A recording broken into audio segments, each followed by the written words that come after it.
Cameroon, Bandung, Africa, Bandung, to the world, Bandung. L'Algérie doit être respectée. Le Mali doit être respecté. Le Bénin doit être respecté. La Côte d'Ivoire, le Sénégal, le Burkina Faso, le Mali, le Niger. Mais il y a des pays qui imposent le respect. D'autres ont le président qui ne mérite pas. Les sous-préfets imposés par l'impérialiste. C'est la France. Le malheur des pays africains, c'est d'avoir rencontré la France. Et globalement, l'Occident collectif, les amis. C'est ça notre malheur. Mais est-ce qu'on va rester là, en train d'écraser une lame ou en plénichant? Non. On dit cela pour conscientiser. On dit cela pour éveiller la conscience du peuple africain, la jeunesse africaine, de comprendre. Voilà la source de nos malheurs. Mais on doit essayer de travailler pour pouvoir s'en sortir. Et ne pas faire les mêmes erreurs. D'aller se confier à ceux qui nous ont imposé la situation calamiteuse dans laquelle nous nous retrouvons aujourd'hui. La France adore menacer les gens de visas, des papiers. Je prends un exemple de moi, les amis. À l'époque, j'étais dans l'organisation des événements, je manageais les artistes. J'avais un rendez-vous en France avec un artiste. Les documents pour aller au consulat à Douala, les documents là sont arrivés, on peut dire un peu en retard. Mais il y avait quand même quelque chose comme 4 jours qui restaient. J'ai donc demandé le rendez-vous.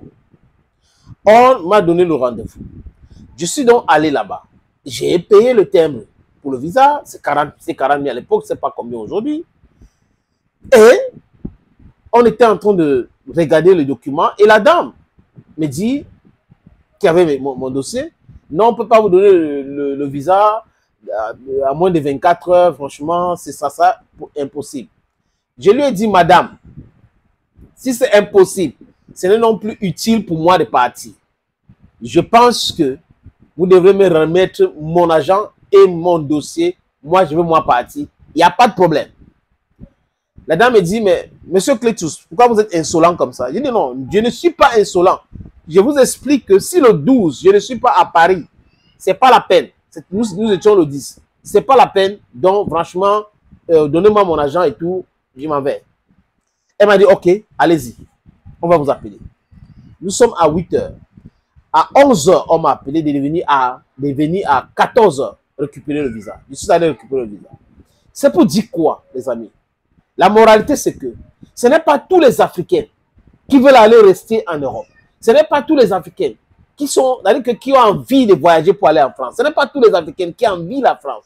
Donc, quand vous avez un problème avec un pays africain ou les Africains, au lieu de régler, vous êtes en train toujours de parler de voyage, on va faire ceci, on va revoir ceci, on va revoir cela. Donc, est-ce que la France pense qu'elle peut interdire les Algériens ou les Franco-Algériens de venir en Algérie voir leur famille ou visiter l'Algérie? C'est avec quelle loi? Comment est-ce qu'ils vont procéder? Des millions et des millions de Français sont algériens. Et il y a même des Français nés en Algérie. Ce qu'on appelle Français de souche, qui n'existe même pas aujourd'hui.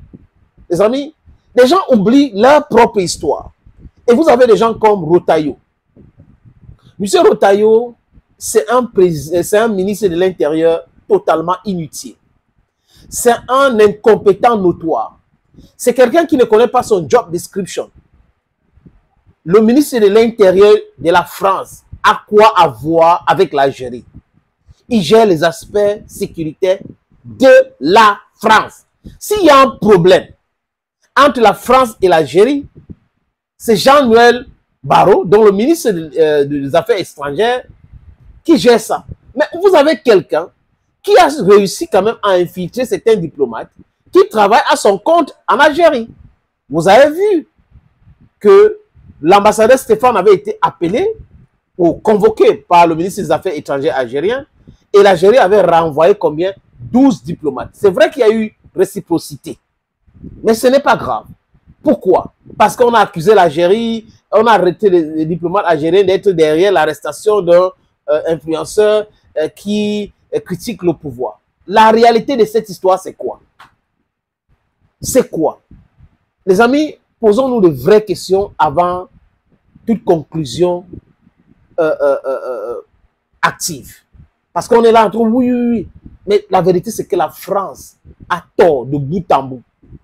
La vérité, c'est que Rotaillot, il est en train de se voir président des Républicains et vraiment, il veut se placer comme quelqu'un qui protège la France. Tout cela est politique. Donc, c'est une affaire Rotaillot. Et il y a un homme politique français, Jean-Luc Mélenchon, qui lui a posé des questions simples. Et les questions simples aussi au gouvernement français. Vous voulez interdire aux Algériens et aux binationaux d'aller en Algérie. Vous allez faire comment? Lui-même, il dit qu'il est né au Maroc. Et vous allez procéder comment? Cette France ne se rend pas compte que c'est avec tout le monde que la France a été faite. Les Noirs, les Jaunes, tout le monde. On a des gens qui sont des politiciens stupides. Parce qu'ils sont dans la stupidité. D'abord, qu'est-ce qu'il fout dans cette histoire avec l'Algérie, celui-là? Il a un problème. On comprend le problème qu'il pose. Mais c'est pas à lui de faire le boulot.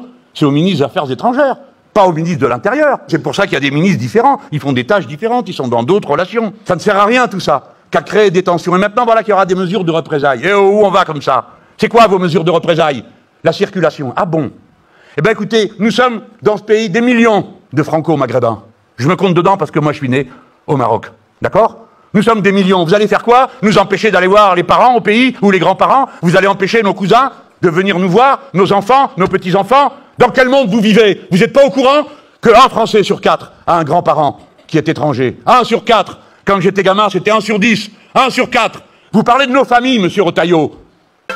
Cameroon, Bandung, Africa, Bandung, to the world, Bandung. Vous parlez de nos familles quand vous parlez de faire ce que vous êtes en train de dire que vous allez faire. Nous empêcher de circuler, nous empêcher de nous inviter les uns chez les autres.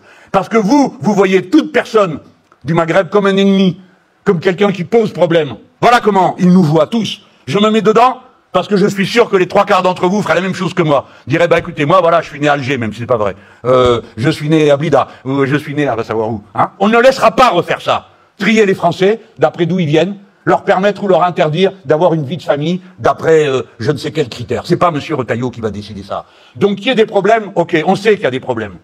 On sait comment ils peuvent être créés. Mais on va pas les régler comme ça.